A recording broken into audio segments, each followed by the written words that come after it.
Bienvenidos nuevamente al curso básico de PAP de Biología.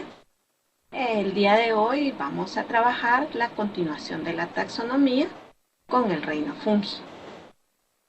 Es conveniente recomendarles que vean las clases anteriores de taxonomía, en donde ya trabajamos los dominios, el reino Archaeobacteria, el reino Eubacteria y el reino Protista. Vamos a trabajar entonces el reino fungi.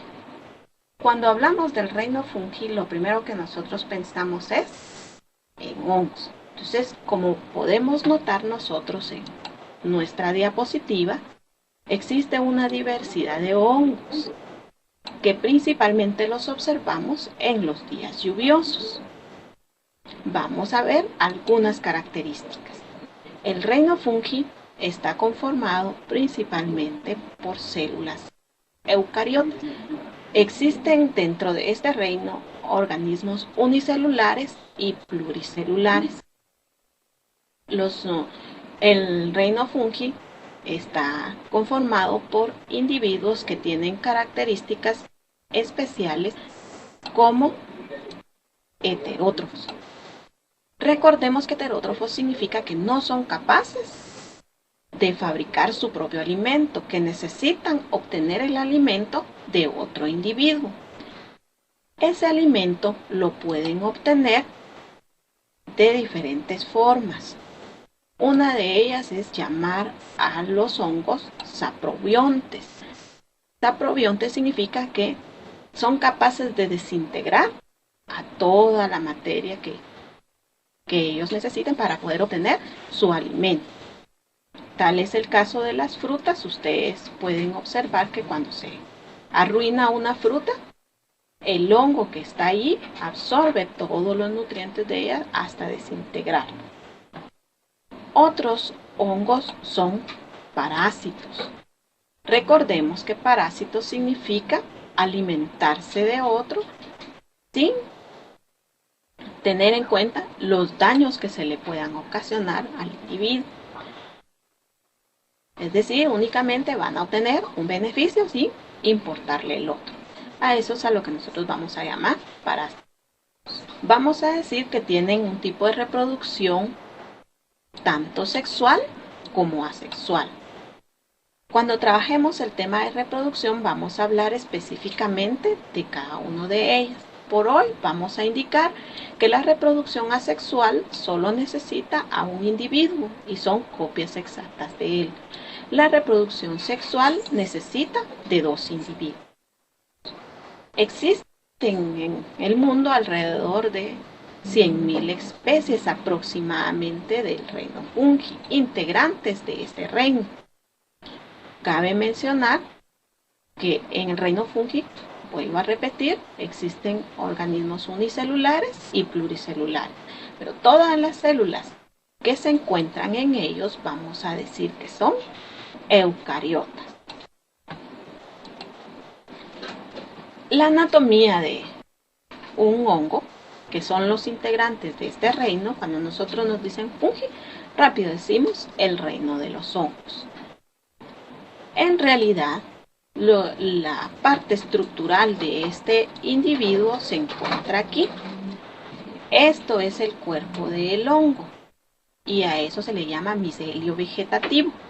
Es lo que se encuentra sujeto al medio donde va a vivir, llámese suelo, llámese hoja seca, tronco de árbol, superficie de una fruta, etcétera, etcétera.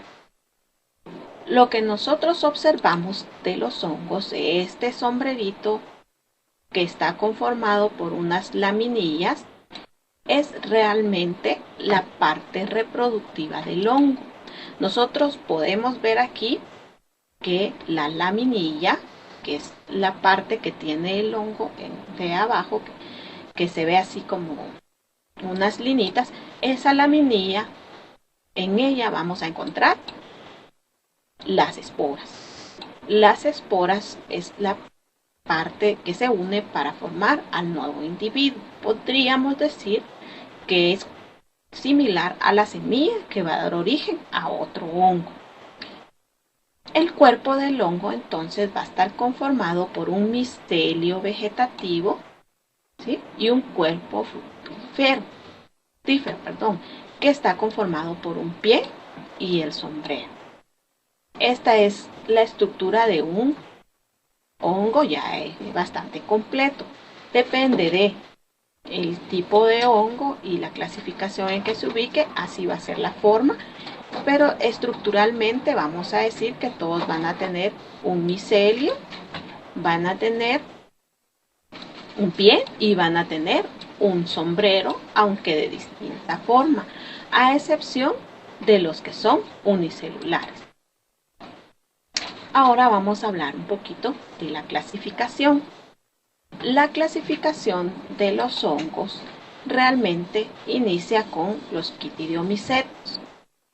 Los quitidiomicetos son los hongos más pequeños, por decirlo así, de esta clasificación, y se reproducen por esporas. Los quitidiomicetos son hongos primitivos, casi todos son acuáticos, y recuerdan cuando trabajamos el reino protista que dijimos que estaban los semejantes a hongos, que son los mohos. Se puede decir que estos son los que evolucionaron luego de ellos. Son hongos estructuralmente bastante sencillos. Recordemos que tienen sus células eucariotas. Luego tenemos los cigomicetos. Los cigomicetos, depende de la bibliografía que ustedes utilicen, así va a estar escrito. Algunos tienen una Y y así es como los van a encontrar. Si nos damos cuenta, si los comparamos con los anteriores, estos ya tienen una estructura mayor. Podemos nosotros observar aquí el micelio, y aquí podemos observar todas estas en conjunto, se llaman hifas. En realidad, la parte que nosotros observamos de los hongos es cuando se encuentra en reproducción. El cigomiceto más conocido es el que se encuentra cuando se descompone alguna fruta. Estos tienen esta particularidad. Cuando nosotros dejamos también un pan o una tortilla, podemos observar en él una estructura grisácea que si la dejamos mucho más tiempo se pone anaranjada, principalmente en las tortillas. Y eso anaranjado significa que ese hongo se está reproduciendo. ¿Por qué? Porque forma unas esporas. Posteriormente vamos a ver la parte reproductiva. Luego tenemos los ascomicetos.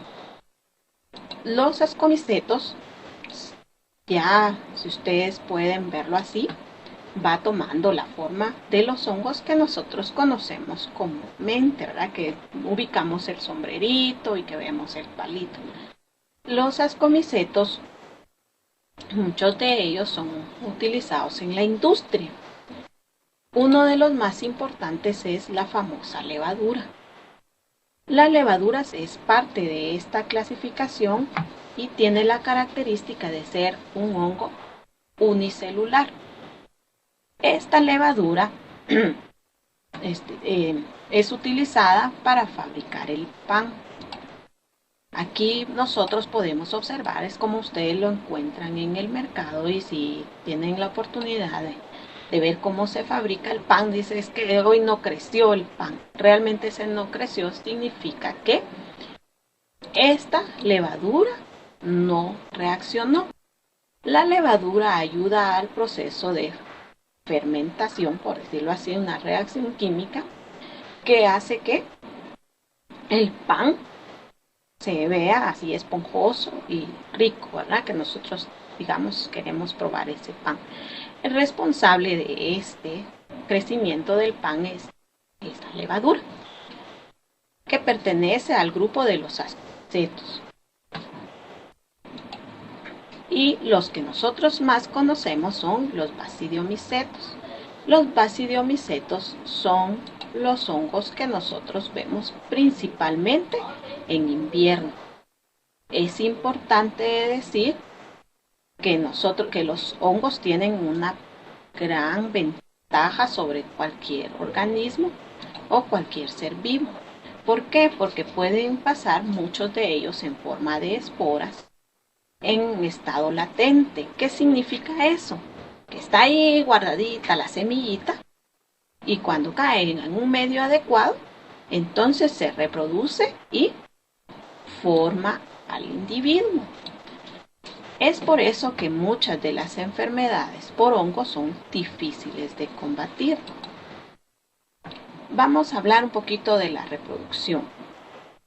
La reproducción de los hongos va a depender de la clasificación de los hongos. Por ejemplo, las levaduras son organismos unicelulares, por lo tanto tienen una reproducción asexual. Las levaduras sacan una copia exacta de ellas mismas, no necesitan de nada más. Mientras que, por ejemplo, los basidiomicetos, que son los que nosotros vemos, tienen un tipo de reproducción sexual. Sexual significa que necesita dos células, una masculina y una femenina. En este caso se han ilustrado como N más N, ¿sí? Entonces vamos a observar aquí, por ejemplo, que vamos a tener el desarrollo de este hongo. Aquí han ampliado en esta diapositiva, han ampliado un poquito para poder observar cómo se reproduce, ¿sí? Que es la formación de las ascosporas. Aquí nosotros podemos, lo que más queremos resaltar aquí, es que aquí nosotros vamos a notar que tenemos esta N. Esta N significa que va a haber un individuo que va a tener la parte masculina, por decirlo así, y el otro la parte femenina. Aquí tenemos las ascosporas con una N. Aquí está el ascogonio, ¿sí? Que es una de las partes que aquí le han puesto más o menos, dependiendo del libro que ustedes consulten. Y aquí está el anteridio. Si nos damos cuenta, este se va a comunicar con este por medio de los rizomas y va a formar una combinación. Esta combinación es el contacto de dos células diferentes, es lo que vamos a llamar una reproducción sexual. Y aquí ya se obtiene un nuevo individuo, tal y como inició aquí, ¿sí? Entonces, este va a dar lugar al cuerpo del hongo que nosotros observamos aquí. Recordemos que cuando vemos el sombrerito, ese sombrerito significa que ese hongo está en etapa reproductiva. ¿Cuál es la utilidad de los hongos? En realidad, la utilidad de este reino es impresionante. Anteriormente, en los cursos de ciencia se nos decía los hongos son descomponedores. Realmente el término es desintegradores. ¿Qué significa eso? Significa que, por ejemplo, algunos se van a encargar de esta materia que está alrededor. Es una materia muerta, rica en sustancias orgánicas que las plantas que nosotros observamos aquí necesitan. Entonces, los hongos son capaces de desintegrar, por eso se llaman saprobiontes, desintegran esta materia haciéndola útil para las plantas. Posteriormente, la planta, por medio de la raíz, asimila todo lo que le es útil y que se encuentra a su alrededor gracias a los hongos. Por eso dice, algunos se encargan de descomponer la materia orgánica. permitiéndole el reciclaje de los nutrientes en el ecosistema. Por ejemplo, aquí nosotros observamos esta plantita. Esta plantita está a un costado. Vamos a suponer que aquí vamos a observar un árbol. Ese árbol va a botar hojas. Esas hojas necesitan ser desintegradas porque son materia orgánica. Entonces los hongos que nosotros observamos aquí las desintegran y la planta la utiliza. Otra de las funciones es que los hongos establecen relaciones simbióticas. ¿Qué significa simbióticas? Simbióticas es un tipo de relación en el que dos individuos que están juntos se benefician. Eso significa que uno da una parte y el otro también. Y si los separamos, obviamente no van a poder subsistir. Un ejemplo bien común de una relación simbiótica es el famoso pez payaso, que habita en la anémona. Su piel no le hace daño la anémona, mientras que a otros individuos sí. Entonces él se protege dentro de la anémona y como lleva alimento, los residuos que quedan, la anémona lo aprovecha. Eso es una relación simbiótica. ¿Qué pasa si le ocurre algo al pez payaso? Obviamente ya no va a llevar alimento y la anémona no podría subsistir. Algo así es la relación de estos hongos. Esa relación, un ejemplo claro de ellos, es los líquenes. Un ejemplo de líquen es el que nosotros podemos observar aquí, que es la asociación de un alga con un hongo. El alga le produce el alimento al hongo y el hongo se le ayuda al alga a su vez, ¿verdad? Luego tenemos aquí otro ejemplo que son las micorrizas. Las micorrizas, como este que observamos aquí, podemos nosotros notar que aquí a nivel de subsuelo se unen, por decir así, las raíces, que ya sabemos que se llaman hifas, las raíces de los hongos, con la raíz de los árboles. Obviamente las hifas no van a ser raíces, como propiamente dichas, ¿verdad? Solo es un ejemplo.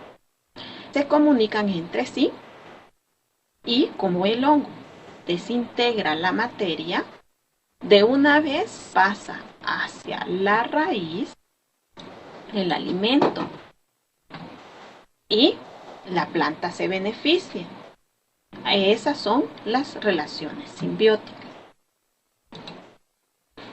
Otra utilidad es en la alimentación y en la fermentación, como ya lo hablamos con las famosas levaduras. Muchos de los quesos que se fabrican se maduran o se fabrican por medio de los hongos también. Otra de las utilidades más grandes y uno de los descubrimientos más grandes del hombre fue el obtener un antibiótico que ayuda a muchas enfermedades, como lo es la penicilina. La penicilina se obtiene de un hongo y por eso se dice que también son utilizados en la medicina. Al igual que tienen utilidades, obviamente también causan daños. Una de las enfermedades más comunes de los hongos es la cardiasis. La cardiasis es una infección en la piel y se conoce frecuentemente como la dermatitis del pañal. Esta es causada por un hongo, que también lo podemos encontrar en pliegues cutáneos, ¿verdad? Otro ejemplo es la muguet oral, que es una forma de cardiasis que afecta la mucosa de la boca. como nosotros podemos observar en este dibujo. Aquí esta enfermedad es muy frecuente en pacientes que padecen de asma. Resulta que estos pacientes van a los hospitales y los nebulizan, se llama. Cuando se nebuliza, se coloca una mascarilla en la boca, boca-nariz, para proporcionarles el medicamento que les dilata los bronquios. Pero ese contacto, cuando se tiene mal manejo de los instrumentos, puede contener un hongo y provocar esta infección. Aquí tenemos otro ejemplo. ¿Cómo vamos a saber nosotros que tenemos una enfermedad producida por hongos? Los hongos tienen la característica de que la mayoría de ellos forman una especie de cascarita. Y por eso cuando el médico nos ve, dice, ese es un hongo, porque se ve ahí la cascarita. Otro ejemplo es la dermatopitosis e infección de la piel por mohos o dermatofitos. Pueden ocurrir en áreas cálidas y en húmedas de la piel. Nosotros podemos observar aquí, esto es bastante común en los individuos y es un hongo que lo provoca. Y como les repito, son difíciles de combatir. ¿Por qué? Porque tienen la capacidad de formar esporas y las esporas pueden permanecer en estado latente y surgir cuando el medio se los permita, ¿verdad? Aquí tenemos otro ejemplo. ¿Sí? Esto se da muy frecuentemente también en pacientes diabéticos. ¿Cuándo vamos a ser propensos a contaminarnos con hongos? Muchas de las enfermedades, repito, se pueden prevenir tomando en cuenta muchas medidas higiénicas. Por ejemplo, el usar sandalias cuando se va a utilizar baños que no son el nuestro. Los zapatos son personales, ¿no? Que préstame tus zapatos. Es un alto índice de contagio. Además, las calcetas, la toalla,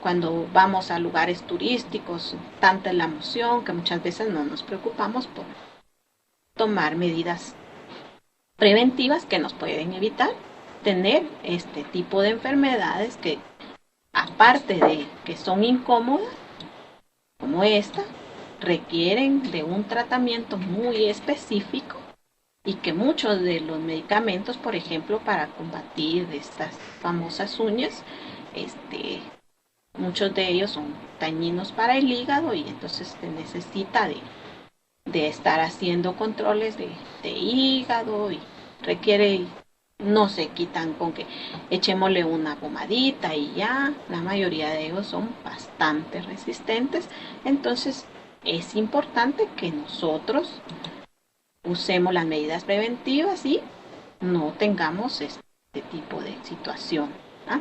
Entonces, esto es lo que trabajamos del reino fungi.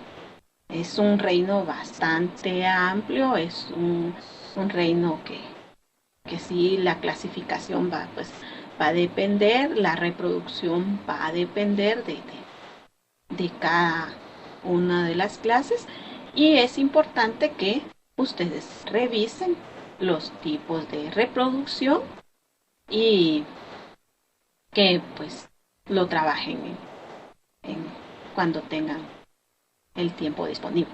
Los espero en la próxima clase. Seguiremos trabajando la taxonomía con los diferentes reinos.